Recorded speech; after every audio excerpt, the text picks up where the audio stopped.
Muy bien, hermanos, vamos a tener nuestra clase en esta noche y vamos a abrir nuestras Biblias, hermanos, en la carta a los Efesios. Vamos a estudiar la carta a los Efesios, hermanos. Y bueno, dentro de las cosas que queremos hacer en esta ocasión, hermanos, no solamente es estudiar algunas cosas que dice la carta a los Efesios, sino también más o menos ir observando algunas cosas que nosotros podemos tomar en cuenta para entender, hermanos, la carta a los Efesios. ¿Cómo podríamos nosotros entender esta carta? Y uno de los requisitos que hay, hermano, la primera cosa que nosotros tenemos que hacer para entender un texto, en este caso sería un libro o un párrafo de la Biblia, lo primero que tenemos que hacer, hermanos, es leer y volver a leer el texto que estamos considerando. Es importante leer, hermanos. Lo que primero tenemos que hacer antes de ir a un comentario, antes que ir a los recursos que pueden estar a nuestra disposición para entender la carta a los Efesios, primero, hermanos, es nosotros mismos darle una leída a toda la carta para saber de qué se trata, qué es lo que el apóstol Pablo incluye en esta carta. Y después de que le damos una leída, hermanos, y le damos otra leída y otra leída, son repetidas veces, hermanos, tenemos que ponerle atención a las palabras que se repiten, hermano. Las palabras que se repiten en un párrafo o en un libro. Ponerle atención a las expresiones, las frases que aparecen en el párrafo que estamos estudiando o en el libro que estamos estudiando. Ponerle atención, hacerle observaciones al texto, leer detenidamente el texto, observarlo, volverlo a leer, observar cómo está organizada el pensamiento que el apóstol Pablo tenía cuando escribió esta carta, o lo que podríamos decir, lo que el Espíritu Santo quería comunicarnos a través del apóstol Pablo, cómo es que está organizada, estructurada el pensamiento, hermanos, del apóstol Pablo cuando escribía esta carta. Es algo que tenemos que estudiar, leer, volver a estudiar. ¿Cuáles son los temas, hermanos? ¿Cuáles son los temas que se encuentran en esta carta? ¿Cuáles son los temas? ¿Qué temas aborda el apóstol Pablo aquí? Y que sería importante para nosotros después hacer un estudio particular de cada tema. Entonces, son cosas que uno tiene que hacer al tiempo de leer una carta o leer particularmente un párrafo. Si a usted le dieron un texto en particular para elaborar un tema, bueno es que nosotros leamos los versículos anteriores y posteriores a ese texto, hermano, y leer qué es lo que Pablo tiene, cuál es el tema general de la carta o cuáles son los temas que el apóstol Pablo trata. Es importante y después estudiar el antecedente histórico, cuál es el contexto histórico donde se dio la carta. Estudiar, por ejemplo, hermanos, quién era la audiencia que estudió, que recibió esta carta. Es decir, los cristianos eran judíos o gentiles, o eran judíos y gentiles a los que recibieron esta carta, para saber de qué se trata. Hermano, para poder entender mejor también, y a veces en lo que vamos leyendo nos vamos dando cuenta, había judíos ahí y había gentiles también. ¿Y cómo sé eso? ¿Dice específicamente? Bueno, pero por lo que podemos leer no dice. Entonces uno va sacando conclusiones de lo que uno va leyendo, hermano, por lo que va leyendo. Eso es el análisis que uno hace de un texto bíblico, y en este caso de la Biblia. Por ejemplo, hermano, una de las cosas que se observan en esta carta a los Efesios, hermanos, es que el apóstol Pablo habla a la iglesia de su condición antes de ser cristianos y su condición ahora que son cristianos. ¿Cómo cómo era su vida antes, cómo es su vida ahora, cuál era su condición antes de ser cristianos, cuál es su condición ahora, cómo era su conducta antes y cómo debe ser su conducta ahora. En otras palabras, esta carta enfatiza, hermanos, un antes y un después. Un antes y un después, o un antes y una hora que somos cristianos. ¿Cómo éramos antes? ¿Cómo espera Dios que seamos ahora? También, hermanos, esta carta podemos verla en dos partes básicamente.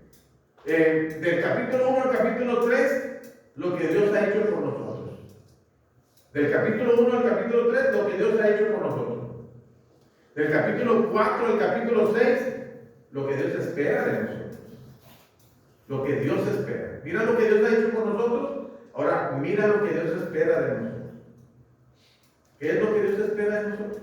Y nos dice ya, hermanos, cuál debe ser, por eso una de las palabras que se repiten en la carta de los Efesios, andar. Andar. Y por eso hay quienes se han desarrollado una serie de lecciones, el andar de los Efesios. ¿Cómo andamos los Efesios? ¿Cómo deben andar? ¿Cómo debemos andar nosotros? ¿Cómo andábamos? ¿Cómo andamos?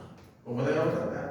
Y andar, después vemos que es una manera de vivir, un estilo de vida, ¿no? Andar es un estilo de vida. ¿Cómo era nuestro estilo de vida antes? ¿Cómo debe ser nuestro estilo de vida ahora? Todo eso tenemos que tomarlo en cuenta. Todo eso se observa cuando uno lee un libro, en este caso la carta a los Efesios. Si por ejemplo pensamos en el antes y en el después, hermano, el antes y el después, veamos varios aspectos que el apóstol Pablo presenta. Por ejemplo, hermano, en el capítulo 2, en el versículo 1, miren el antes, cómo estaban los efesios. Porque noten lo que dice Pablo. Y él os dio vida a vosotros, a ustedes, a los que les... Y vosotros es aquellos a quienes se está dirigiendo. Y en este caso, nosotros sabemos que se refiere a los efesios por lo que dice en el capítulo 1, verso 8, a los santos infieles en Cristo Jesús que están en Éfeso. Bueno, se describe a la iglesia que está en Éfeso. Y le dice a la iglesia en Éfeso, y Él os dio vida a vosotros. Él les dio vida a vosotros cuando estabais, tiempo pasado, ustedes estaban muertos. Y ahí dice Pablo, ¿por qué estaban muertos? ¿Cómo es que estaban muertos? ¿Estaban muertos físicamente? No dice eso. Dice que estaban muertos en vuestros delitos y pecados. Esa es la causa. Ese es lo que causó su muerte, sus delitos y sus pecados. Por ejemplo, cuando dice en los cuales, ¿a qué se referirá, hermano? ¿Se refiere a personas? Cuando dice en los cuales anduviste, ¿a qué se refiere? En los cuales, ¿a qué se referirá? A los delitos y pecados. A los delitos y pecados, exactamente, porque ese es el pensamiento si seguimos la idea. No podemos decir en los cuales, hablando de aquellos gentiles. No. En los cuales anduviste en otro tiempo. Los cuales son los delitos y pecados que mencionó en el versículo 1. Anduviste, noten, ya aparece la palabra anduviste, andar, del verbo andar, así era tu estilo de vida, en los cuales anduviste en otro tiempo. Y luego dice, ¿cómo es que andaban así en otro tiempo? Siguiendo la corriente de este mundo. Así andaban, siguiendo la corriente de este mundo. Por eso estaban en delitos y pecados, porque le seguían la corriente de este mundo. Andaban conforme al principio de la potestad del aire, el espíritu que ahora opera en los hijos de desobediencia. ¿Observan? Estaban siguiendo la corriente de este mundo y le estaban siguiendo al príncipe, aquel que opera en aquellos que son desobedientes. Son desobedientes. ¿Ok? Ahora, entre los cuales, miren, en el verso 1, en el verso 2 dice, en los cuales, y se refiere a los delitos y pecados. Pero en el verso 3, entre los cuales se refieren los delitos y pecados, hermanos. No, no. Ahora se refiere a quién? A los que andaban, a los hijos de desobediencia. Correcto. Seguimos ordenando, llevamos la idea del pensamiento, entre los cuales también todos nosotros vivimos en otro tiempo, en los deseos de nuestra carne, haciendo la voluntad de la carne y de los pensamientos, y éramos por naturaleza hijos de ira, lo mismo que los demás que andaban siguiéndole la corriente de este mundo. Ok, esa es nuestra condición. Esa es la condición, primero pensar, Pablo le está hablando a los efesios y les está diciendo que los efesios estaban en esa condición. Antes de hacer la aplicación a nosotros, pensamos qué es lo que Pablo está diciendo, a quién se lo está diciendo. Pero en el versículo 4 empieza con una palabra. ¿Cuál es la palabra con la que empieza el versículo 4? Pero. Y en este caso, pero Dios. Ahora, el pero, a veces el pero habla a favor de nosotros, a veces habla en contra de nosotros. A veces el pero significa que no vamos a hacer algo, o el pero significa que sí lo vamos a hacer. Bueno, por ejemplo, decir, usted va a venir a la reunión, hermano, sí, me gustaría ir a la reunión. Pero, ¿qué es lo que sigue a continuación? Una excusa. Todo lo que sigue, lo que se vaya a decir después es, no voy a ir. Una negación. El pero del negación, no voy a ir. Me gustaría ir, pero ya va a decir que no voy a ir. O no sé si tenga tiempo, o no. O sea, existe la posibilidad que no venga o no va a venir. Bueno, pero en este caso el pero es en favor. Es a favor, dice, pero Dios. Ahora, otra vez volvemos a hacer comparaciones. O sea, hermanos, en el versículo 1 hasta el versículo 3 está hablando de personas. Personas que han estado viviendo en la práctica del pecado, que le han seguido la corriente de este mundo, son hijos de ira y hermanos son hijos de desobediencia también. En el versículo 4 ahora nos va a hablar de alguien más. Y este alguien más es Dios. Miren cómo presenta la fotografía de una persona antes de ser cristiano. Antes de obedecer el Evangelio, cuando está en sus delitos y pecados. En el versículo 4 nos va a presentar ahora la intervención de Dios. Estando nosotros en esa condición, note lo que hizo Dios. ¿Ok? Verso 4. Pero Dios, esto es lo que la condición de los Efesios, del 1 al 3. En el versículo 4, ahora nos va a hablar de Dios. Y nos va a decir, pero Dios, que es rico en misericordia, por su gran amor con que nos amó, aún estando nosotros muertos en pecados, nos dio vida juntamente con Cristo. Por gracia sois salvos. Por gracia sois salvos. Bueno, hermanos, ahora estamos viendo la intervención de Dios. La intervención de Dios. ¿Ok?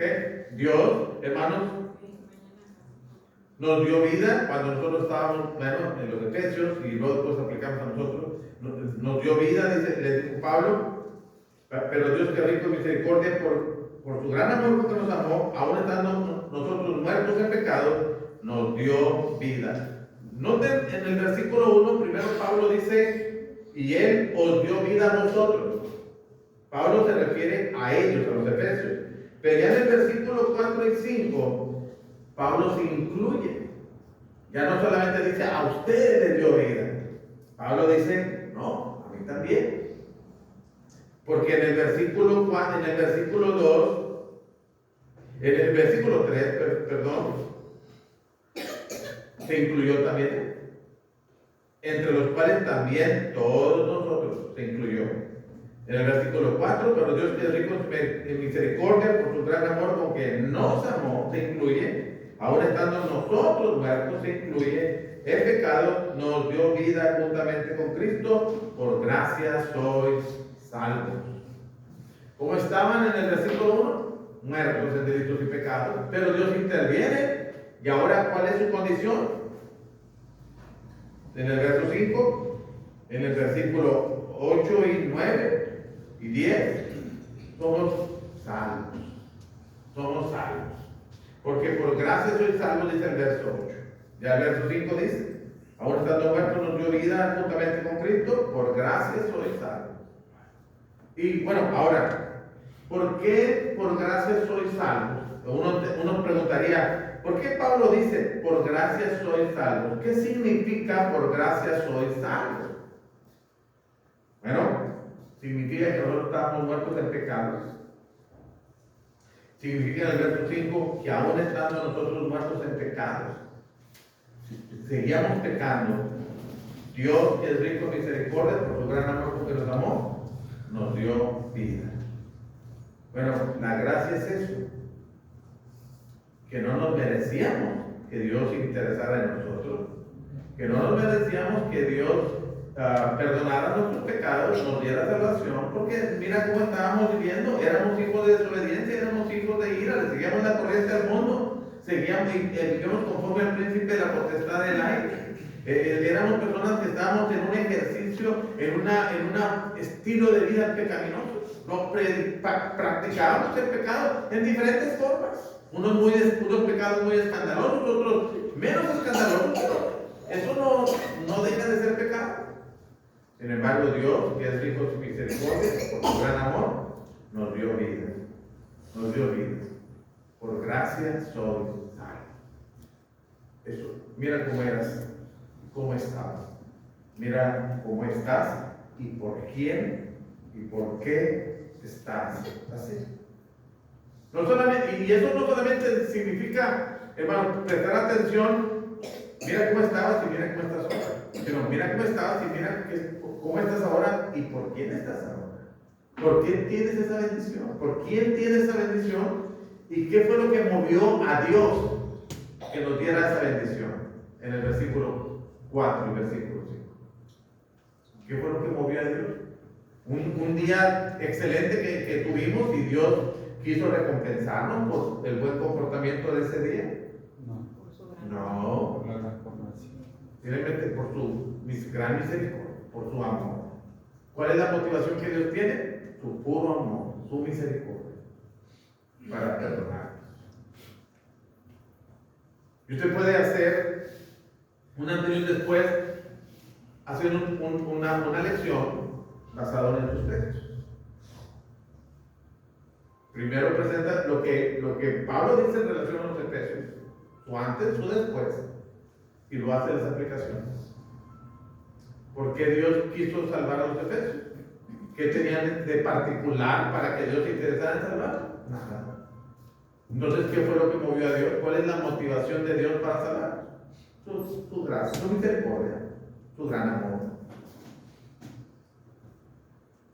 que puede perdonar gratuitamente. ¿Ok? Bueno, otro momento en que nosotros podemos ver el antes y después de los Efesios, verso 11. Por tanto, el por tanto en estas cartas, hermanos, en los escritos de Pablo, pero en los demás, en todos los escritos de la Biblia, el por tanto también es importante, hermanos, porque conecta lo que dijo en el verso hasta el verso 10, hermanos, con lo que va a decir el verso 1. Otra vez va a decir, por tanto, acordaos de que en otro tiempo, vosotros, los gentiles en cuanto a la carne, ya nos dijo algo, hermanos. Ya nos dijo algo también. Podemos estar seguros de que había gentiles en esta generación. ¿Sí o no? ¿O eran judíos? No, había gentiles. ¿Por qué? ¿Por qué sabemos que había gentiles? Porque se refiere a ellos en este texto. Y es una carta dirigida a una iglesia en particular. Y cuando les dice, por tanto, acordaos de que en otro tiempo vosotros los gentiles, entonces Pablo da por hecho y nosotros podemos entender que había gentiles en esa congregación. Y además lo que va a seguir diciendo, y vosotros los gentiles en cuanto a la carne, erais, está hablando del tiempo pasado, acordate que en otro tiempo, por eso habla, los verbos están en tiempo pasado, erais llamados sin circuncisión por la llamada circuncisión hecha con mano en la carne. En aquel tiempo pasado estabais sin Cristo, estabais otra vez, el verbo está en pasado, estabais sin Cristo, alejados de la ciudadanía de Israel, ajenos a los pactos de la promesa, sin esperanza y sin Dios en el mundo. Y podríamos nosotros, hermanos, en este caso hacer un estudio de cómo los gentiles estaban sin estas bendiciones de Dios. Y podemos ver por qué estaban. Ahora, noten también en el verso 11, eran llamados incircuncisión. ¿Quiénes les decían así? ¿Quiénes les llamaban incircuncisos en el texto y en la historia de la Biblia? Los judíos. Los judíos, ya en este texto, por los de la circuncisión. Entonces, habían unos que eran etiquetados, diríamos nosotros, como incircuncisos, y otros se etiquetaban a sí mismos como circuncidados, y unos se insultaban, había una rivalidad, había una hostilidad entre ellos.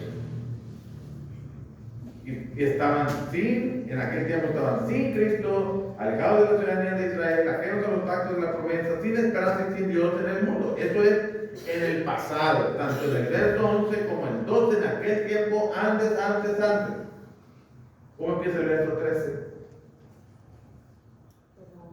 Pero ahora, el antes y el ahora. Ahora. Mira cómo estabas, mira tu pasado. Ahora observa tu presente, mira tu ahora.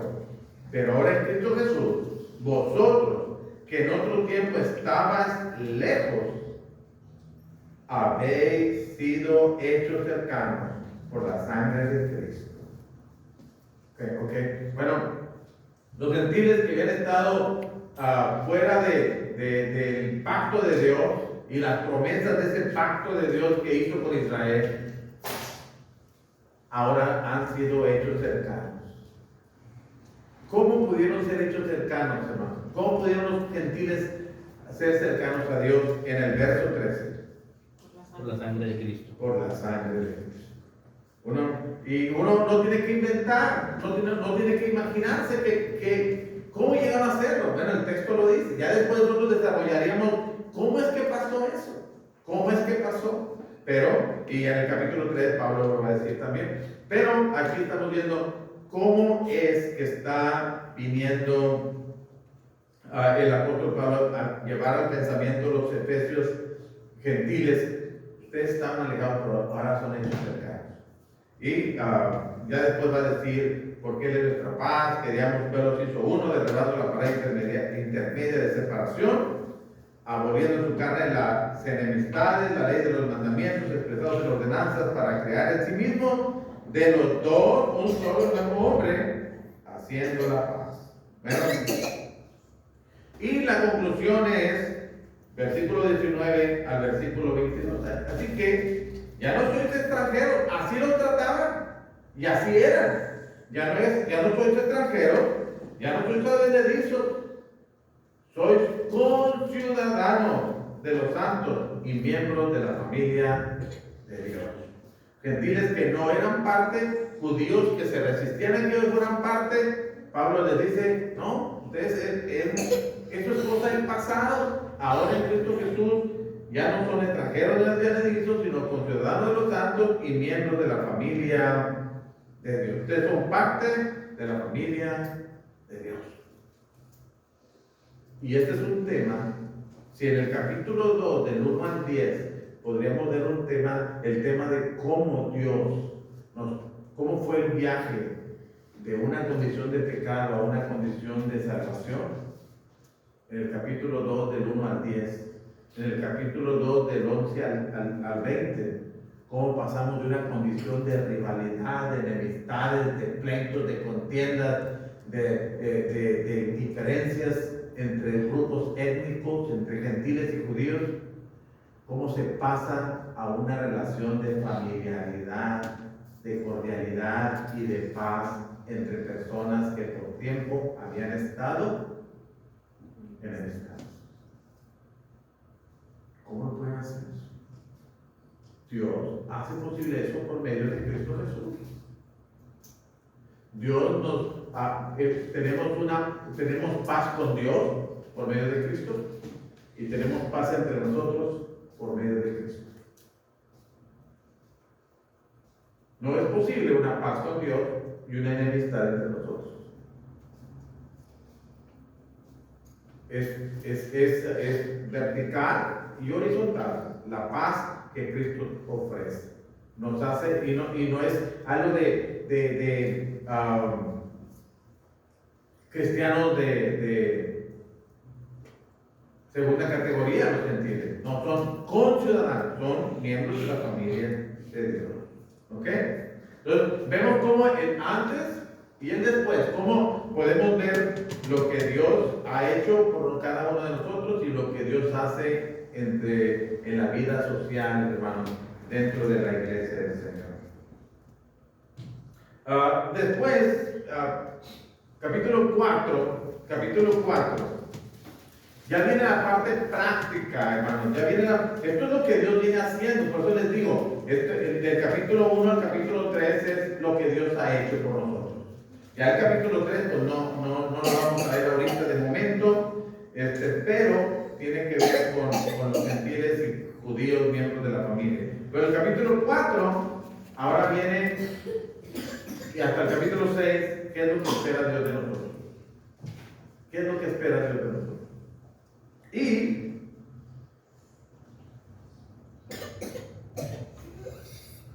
nosotros tenemos que estar, versículo 3, desde el 1 hasta el 3. Yo pues preso en el Señor os ruego que andéis, otra vez la palabra andar, hermano. Miren cómo andaban en el capítulo 2, verso 2. Y por poner un ejemplo, ahora mira cómo deben andar. ¿Cómo deben andar?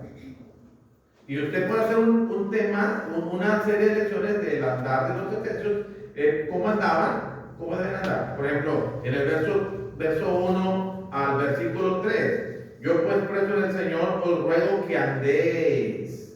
Y el ruego de Pablo no es por favorcito, háganlo. No, los ruegos es como algo que Pablo les está pidiendo, es algo que les está demandando, hermanos. Pero de una forma cordial. Yo pues preso el Señor, os ruego que andéis como es digno de la vocación con que fuisteis llamados. ¿Cómo es eso? ¿Cómo es andar digno de la vocación con que fuisteis llamados?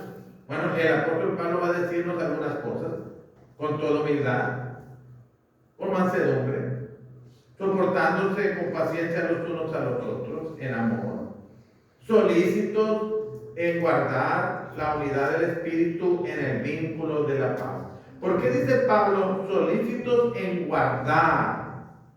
¿Por qué no dice Pablo solícitos en hacer la unidad? Porque esa unidad ya la hizo Dios en el capítulo 2, hermanos. Porque ya judíos y gentiles son conciudadanos de los santos y miembros de la familia de Dios. Ya quitó la pared de separación entre el hombre y Dios y entre el hombre con el hombre.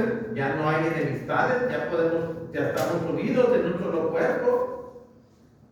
Tenemos la misma esperanza, las mismas promesas en el capítulo 3, versículo 6, que los gentiles son coherederos. ¿Coherederos con quién? ¿Por qué usa la palabra coheredero? Coheredero. Quiere decir que van a heredar algo con alguien más. ¿Quiénes son el alguien más? Los judíos. Que los gentiles son coherederos y miembros del mismo cuerpo. Participan de la misma herencia y participan del mismo cuerpo, el cuerpo de Cristo, que ya dijo en el capítulo 1, versículo 23. Y 22 y 23 se refiere a la iglesia. Dice que los gentiles son coherederos y miembros del mismo cuerpo y copartícipes de la promesa en Cristo Jesús por medio de la fe. Entonces, hay unidad, ya hay unidad, porque son parte del mismo cuerpo. ¿Cuál es la tarea nuestra? No hacer la unidad, guardarla. Por eso en el capítulo 4 Pablo dice: os ruego que andéis como es digno de la vocación con que fuisteis llamados, con toda humildad y mansedumbre, soportándonos con paciencia los unos a los otros en amor, solícitos, dispuestos de guardar la unidad del Espíritu en el vínculo de la paz. En el vínculo de la paz. Bueno, hay que mantener esa paz. Hay que mantener esa paz. Y estos son los recursos que Pablo presenta, hermanos, para guardar la paz. Las actitudes, el andar como es digno de la vocación con que fuiste llamado.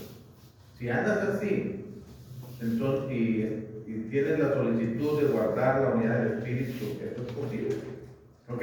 Pero en el capítulo 4 y en el verso 17, noten del verso 17 a el versículo, bueno, pues sería hasta terminar el 32, si así lo quieren, pero vamos a leer solamente algunas cosas. Esto pues digo y requiero en el Señor que ya no andéis, otra vez, la palabra andar, en el capítulo 5, en el versículo 2, y andad en amor.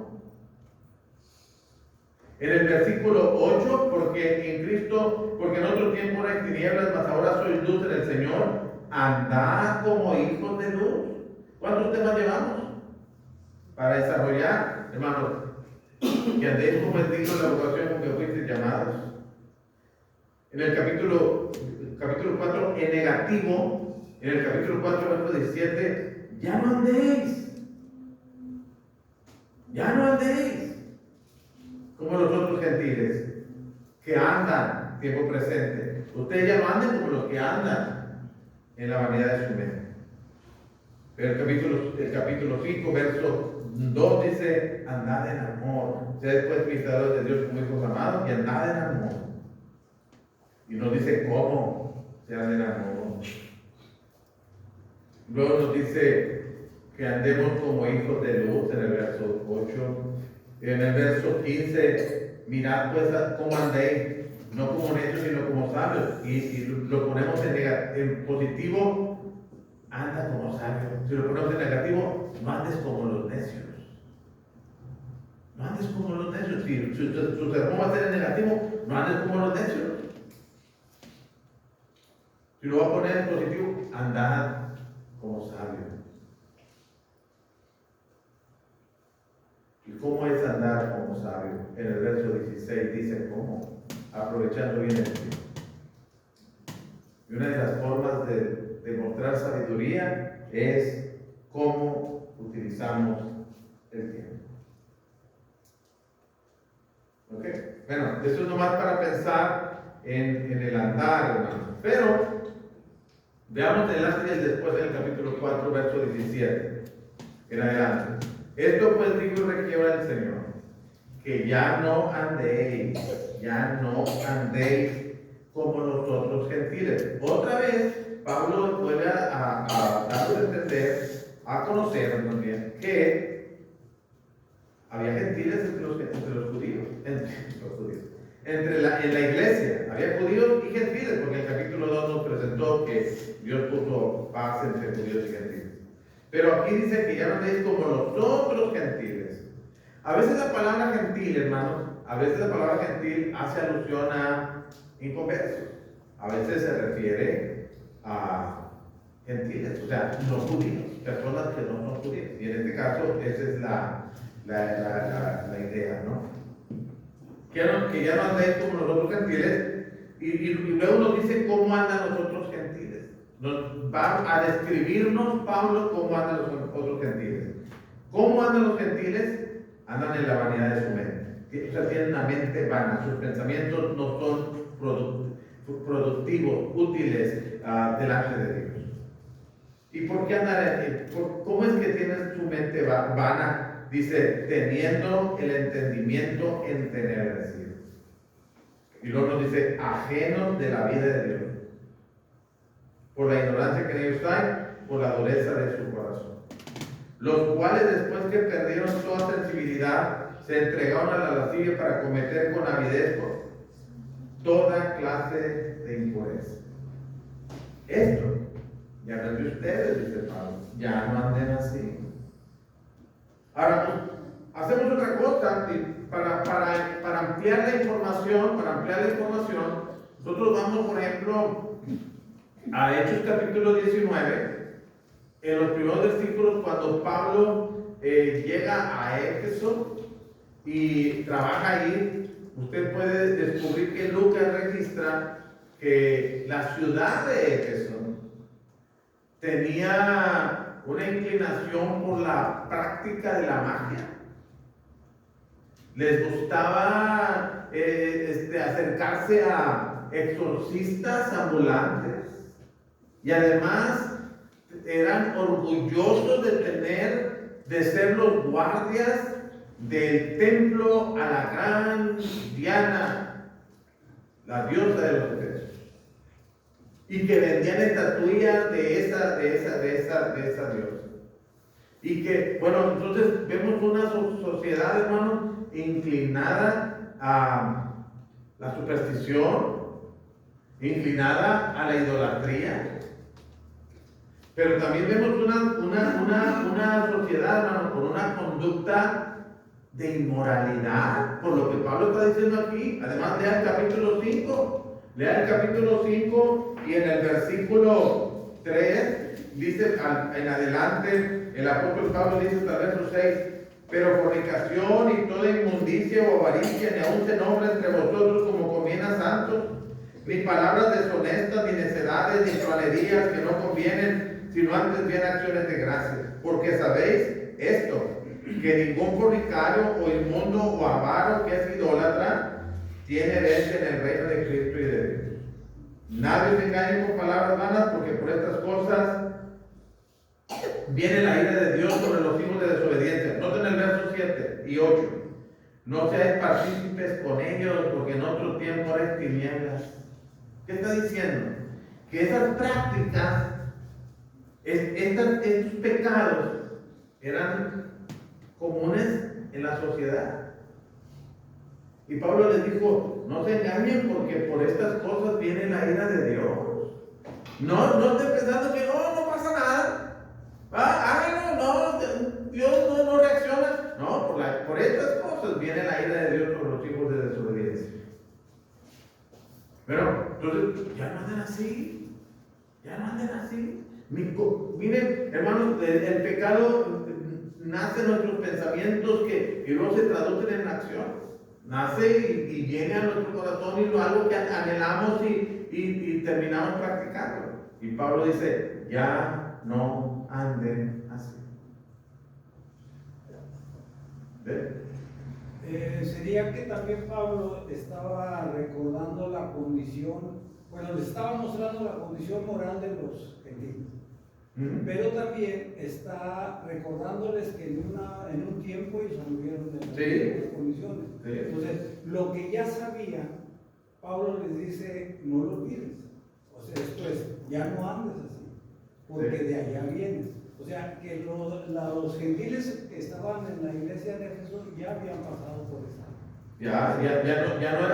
No debería ser su estilo de vida. Sí. Ahora, ¿y cómo sabemos que los gentiles, que estos hermanos en Éfeso, según el versículo 17 del capítulo 4, cómo sabemos que ellos practicaban esas cosas? Por ya no andéis.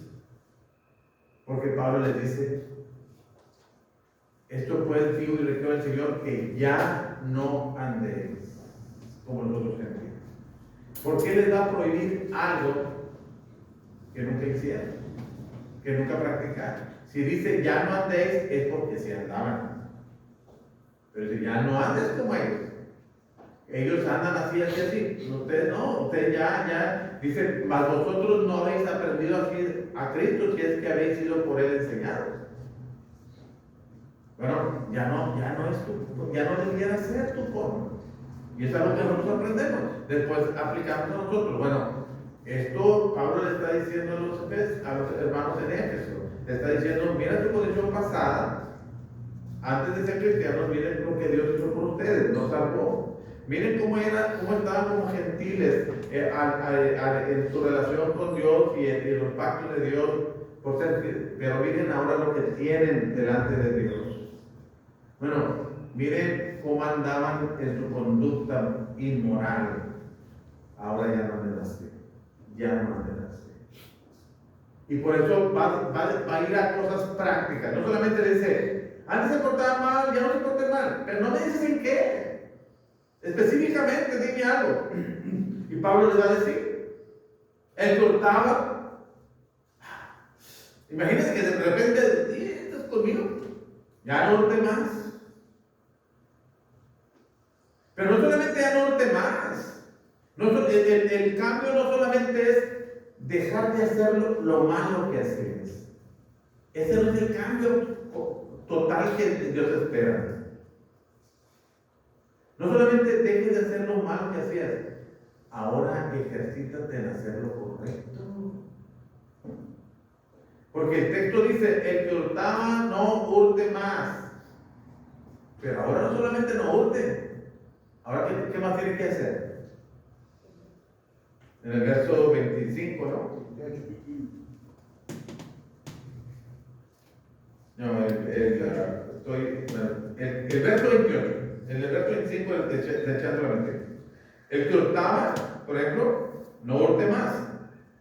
Pero no solamente eso, ahora trabaje haciendo con tus manos lo que es bueno. ¿Y con qué mentalidad trabajas haciendo con tus manos lo que es bueno? ¿Con qué mentalidad? ¿Con qué propósito? ¿Cuáles son las razones por las que debes trabajar haciendo lo que es bueno? Para compartir. Compartir con el que tiene necesidad. Para que tengas que compartir con el que padece necesidad. Miren, en ese texto podríamos poner los contrastes, hermano. Piensa en el daño que le va a causar el que roba a otros. Piensa en el daño que le causa a la persona que le robó. No piensa en la persona, no piensa en el daño. Simplemente piensa en sí mismo. Es muy egoísta. Pero dejamos de ser egoístas para pensar en mí. Yo te robo, no importa si te hice daño, pero ahora voy a trabajar pensando en ti. Voy a trabajar pensando que yo pueda proveer en la iglesia para que se pueda participar con los que padecen necesidad. ¿Ves cómo cambia la mentalidad? No solamente decir, ya no hago esto, esto y esto. Bueno, que perfecto, qué bueno que ya no lo haces. Pero no para ahí, ahora aprende a hacer lo que es correcto. Con el propósito correcto, teniendo una intención. Y todo lo que dice a partir del versículo 25 hasta el versículo 32. Es una conducta, hermanos, que Dios espera que nosotros tengamos. Debes desechar la mentira, pero es todo lo que tienes que hacer. Tienes que nomás desecha la mentira, ya no digas mentiras. Ahora, ¿qué tienes que hacer? Hablar con la verdad. Hablar con la verdad. Ahora aprendamos. En el verso 26, airaos. ¿Sí? Hazlo, es correcto, no es malo airarse. ¿En dónde está el pecado? Bueno, ¿dónde está el pecado? En el pecado. Pero ¿dónde está lo malo? En que pecas. Airaos, pero no peques. Uno puede airarse sin pecar. Dios se enoja. Cristo se enojó, pero no pecaron. No es un ejercicio que lo tienes que hacer. Uno se enoja y explota y dice sí, Y como dicen, llegas al punto del no retorno, ya dijiste lo que dijiste, hiciste lo que hiciste, ya no puedes cambiar, ya lo hiciste. Llegaste al punto de no. Pero no, deja, ahora aprende a hablar y a tener cuidado cómo te irritas.